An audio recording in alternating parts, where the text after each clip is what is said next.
Hey Merfolk fans, I'm Joe. Thanks very much for joining me today. If you'd like to support my channel, please check out the link above to my Patreon page. I'm here with a replay of Round 4 from a modern competitive league. In this league in particular, I wanted you guys to watch closely to see how Benthic Biomancer contributes to our strategy. Currently sitting at 2-1 in this league, hoping for a strong finish. I noticed that this opponent is the same guy that I faced in round 1 on blue-red Electro Dominance. So let's see if he's on the same deck, and if he is, I think this is a pretty good hand. It's a pretty good hand against virtually any deck in Modern, I think. Unfortunately, they're on the play. So there's a Mountain and a Gutshot. So this is, I guess, mono-red, potentially blue-red Phoenix, I guess, but definitely red Phoenix. Light up the stage. Okay, so Gutshot into Light Up the Stage, hitting Lava Spike and Skewer the Critics. That's some gas right there. Another land is decent. We've got plenty of gas in hand. So they play another Mountain, and let's see. Mana Morphos. It's going to draw them a card and just put more mana in their mana pool. And then probably just going to play these the 6 points of burn that they hit off of Light Up the Stage. I think the So Jury is out on Light Up the Stage in these kinds of aggressive red strategies. It seems really powerful to me, but I think there are some people who are saying it doesn't really have a home, at least not in Burn. Not sure where we're going to end up with this card, but it seems really strong to me. Basically just drew the red deck 2 cards there for 1 mana.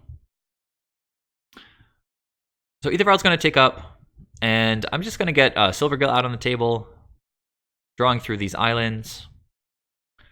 Swift Spear and Gutshot aimed at the Silvergill Adept.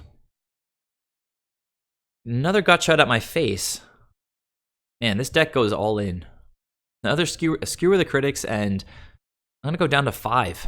Opponent's down to 1 card. This is how this deck has tended to play out in my experience. Like, they'll get you down to around 5. And then they can run out of gas pretty quickly. This is pretty wild how many lands I've been drawing. But let's just play a Lord. If they pass to combat, I'm just going to tap down the Swift Spear. Not interested in trying to block any tricks with them killing my Lord. But it looks like they just passed through. Deprive was a really, really good draw there. We're trying to sort of equalize a bit here. I'll leave back Trickster. It's possible they could draw something to deal with one of my creatures, and I don't want to take prowess damage from the Swift Spear. It's pretty conservative, but I like playing at instant speed if I can.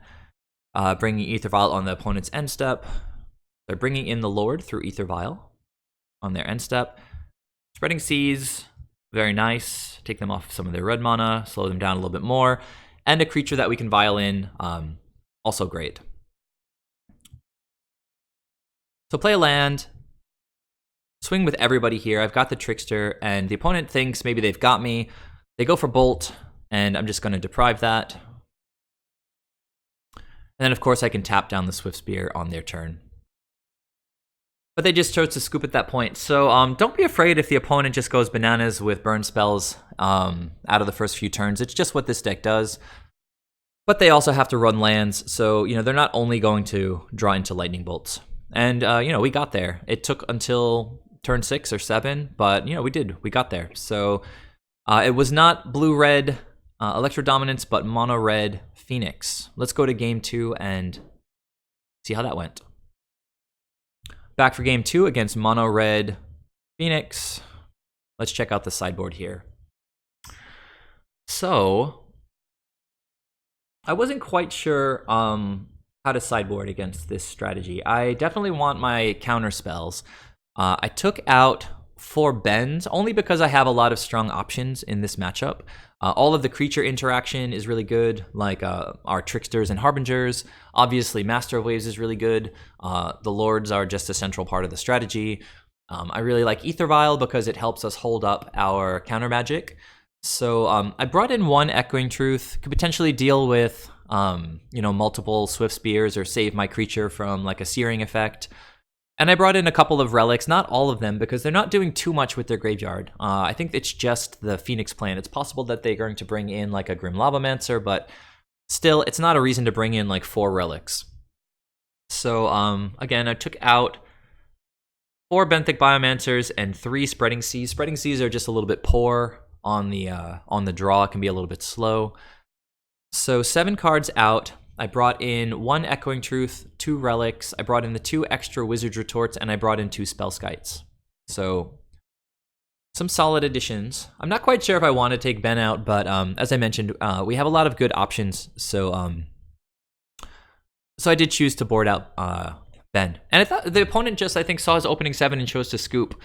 It's possible that after seeing Counter Magic in game 1, they just didn't really think that they had a good shot against it. Possible they had to go to the bathroom or something, but this hand probably had a pretty good chance of winning against that strategy. Spellskite surprising a burn spell is a pretty big blowout. So imagine I go turn 1 Island, AEther Vial. They go turn 1 Swift Spear, whatever. Turn 2, I play my Mutavault and pass the turn. Well, maybe I play the Spellskite there. Well, if I draw an Island, I guess I'd pass. Still wouldn't have mana up for Wizard's Retort. I might just pass the turn. I might play Spellskite. I'm not sure, because Spellskite is such a blowout with AEther Vial. But I do want to get the Lords online, so I probably would play out Spellskite with my mana there. I do have another one I can draw into, potentially, to use with AEther Vial later. But turn 2 would probably be Spellskite. Turn 3, I can start vialing in Lords. But anyhow, the opponent scooped, so early conclusion to that round put me at 3-1, and gives me a chance to go 4-1 in this competitive league, which I felt pretty excited about. So please leave your thoughts down below. Have you been seeing a lot of Mono Red Phoenix? I think I've seen it 2 or 3 times in the last few days, so it seems like it's getting pretty popular. Please subscribe to the channel if you haven't already, and please take a moment and check out my Patreon page. I'd really appreciate it. And tune in for the next video where I'll be back with the 5th and final round of this Modern Competitive League. Thank you guys. Bye.